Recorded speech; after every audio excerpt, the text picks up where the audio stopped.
All right, guys, I need y'all help on this one. I need you guys' help on this one because I do not know what to think about this. So, as you guys know, Tucker has been a brave soul and he has been covering the Hunter Biden story and doing an interview with Tony Bobulinski, who was a business partner of Hunter Biden. And as you guys know, Tony Bobulinski has come out basically as a whistleblower, doing a tell-all, basically letting everybody know what his experience was, what the extent of the relationship that he had with the Bidens were, and what he thinks about the Bidens' connection to these sketchy business deals from China and all over the world. And up until this point, he's revealed what I believe to be very damning information and very credible information. However, Tucker Carlson decided to give us a little bit of extra shock last night when he talked about something very mysterious happening.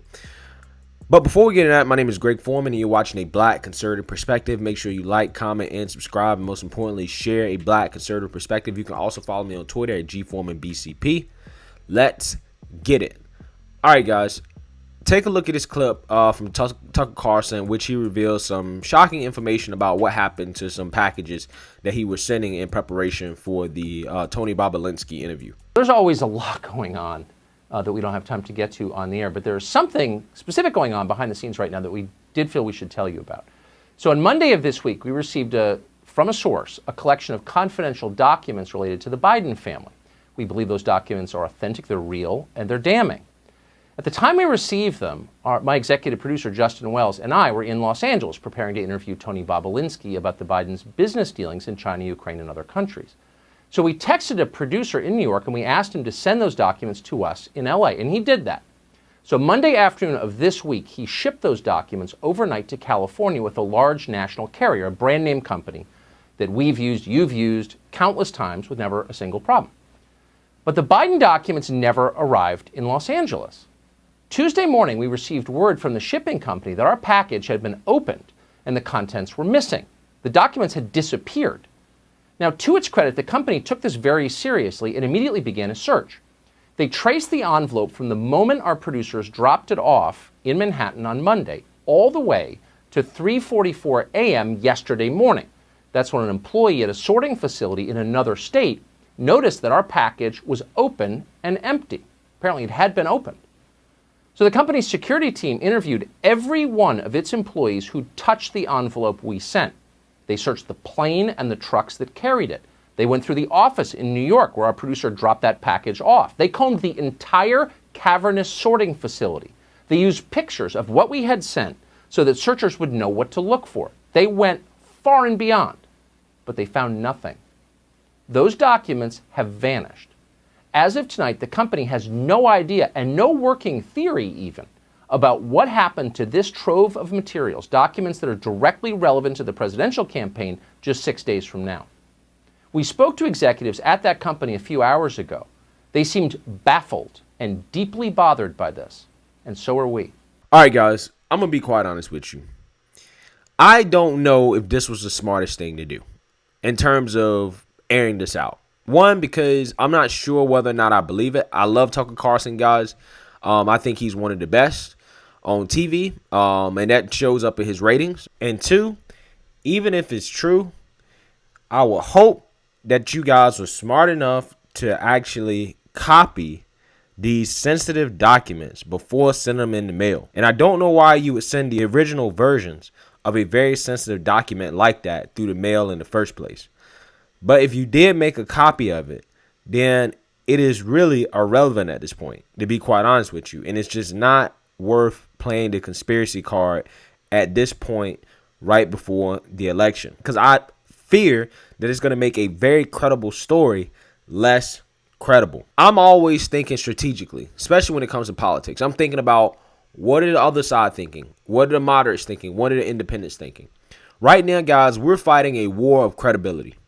That's what this war is. With this whole Tony Bobulinski story, this whole Hunter Biden story, all this is a war on credibility, right? And the left and the moderates and the people that are paying attention to this story quite honestly, guys, a lot of people just don't believe it, right? They believe it's made up. They don't believe in any evidence. They don't believe it's directly connected to Joe Biden. They want to find reasons to discount it. However, there are also still a lot of people that are on the fence that do believe that this is damning, that do believe all of this. So a lot of the reason why the credibility of the story is being questioned is because it's being done through Fox News and through right-wing media, who, for whatever reason, everybody believes is conspiratorial. So with that being said, I just don't know that this was the smartest thing to do at this point, even if it's a real story. Now, I don't know if it's real or not. I'm imagining that the company that they used was UPS, and I just find it interesting how there's that much information in regards to who touched the package and all this other stuff. But I'm not saying I don't believe it. I'm just saying, like, I just don't think they should have ran it, because a lot of people are going to look at that and be like, you know what? Nah, no, you guys are going a little bit too far. Because the other night after the interview, Tucker, talked about how he thanked Fox News for letting him air the story and put it out there, and I thought that was great, right? Because I mean, they with all the things that happened with the obvious media censorship of this story, obviously there is something going on that's deeper than what we can see on the surface in terms of there being specific interest in censoring this story and keeping it out of the public. Everybody knows that. Everybody knows that. But I think when you try to go a little bit too far with it, I think when you try to play the card a little bit too hard, I think you start to play into a stereotype that I think Fox News needs to get away from. I mean, seriously. I mean, and I'm saying it not because it's not true. I'm saying it because I'm trying to win. I'm trying to win over the American people. That's why I'm saying it. I'm saying it because it's important that Fox News realizes that, okay, yes, you have the biggest audience in the world. Don't get me wrong. They're winning, right? Like, from a ratings perspective, they're winning.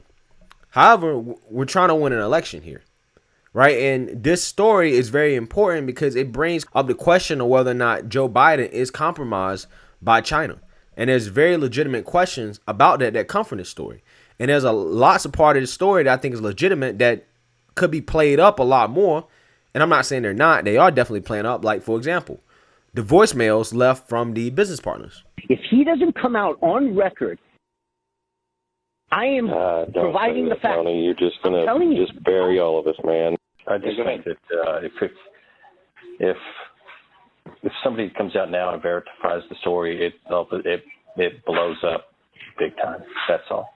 We've got this situation now where it's escalated again because somebody, or allegedly one of us three, has qualified the story.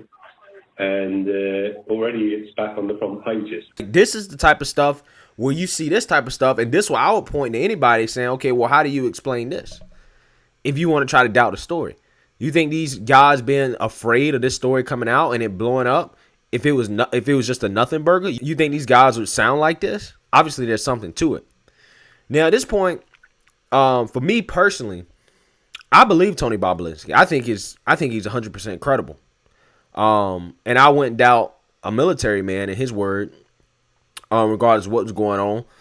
And I also don't see what he gets out of this by going public with something like this and having this much detail that he's providing. And I think the only thing that's really missing is defining exactly what crime was committed, and if there's definitive evidence that Joe Biden was involved, because like Tony Bobulinski said that Jim Biden told him plausible deniability. As I was listening to Jim walk through this, I have a big heart. If you talk to anybody who knows me, they would weigh in on that. I'm a kind person, and I'm thinking about the Biden family. Like, how are they doing this?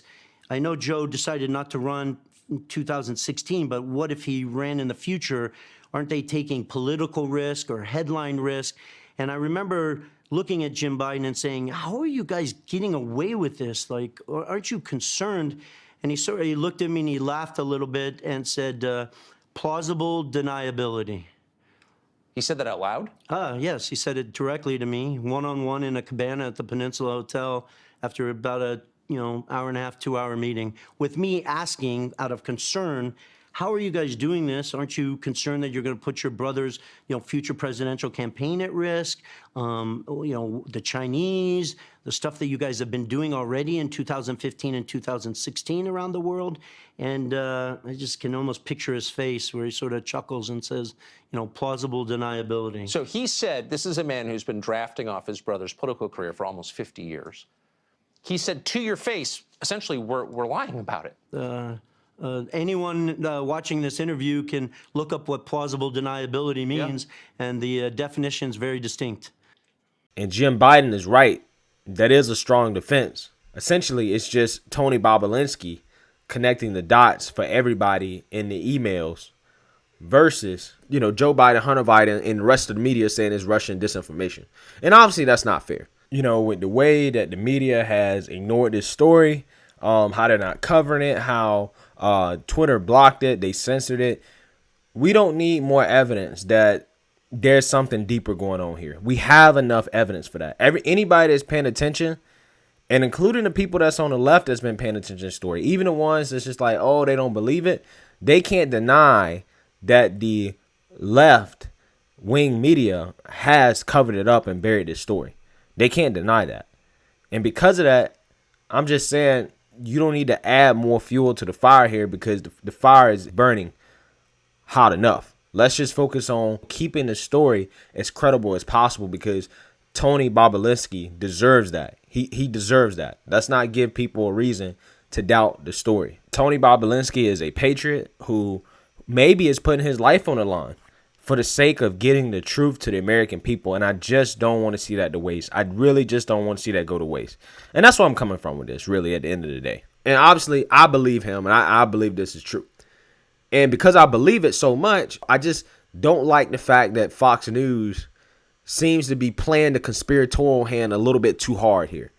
They're playing the deep state thing a little bit too hard. Again, I'm not saying that it might not be true. I'm not saying that the package didn't go missing. I'm not saying that it's happened. I just have a hard time imagining how that would go down. And even if it did happen, I don't know what you would gain out of reporting something like this besides trying to play the conspiracy card. And I hope that Fox News was smart enough, if this did happen, to make copies. I just don't see why they would send such sensitive documents through the mail. I feel like this is something that could have been easily sent through email and then printed out. I don't see what reason you would have to have the original documents. I mean, I'm just using common sense. I don't know what's up with this. So that's why I want to ask you guys, what do you guys think? You think they capping? Which means, do you think they're making it up? Or do you think there's something else going on here, that this is actually some deep state action going on where, they intercepted the mail and they took the original documents? Or do you think this is an inside job where Tucker Carlson might not necessarily know it's an inside job? Or do you think that UPS legitimately just lost it? Because I've had UPS legitimately just lose a lot of things. So I need your help to decide. I'm confused. Let me know what you guys think. Make sure you like, comment, and subscribe. Most importantly, share a Black conservative perspective. Peace.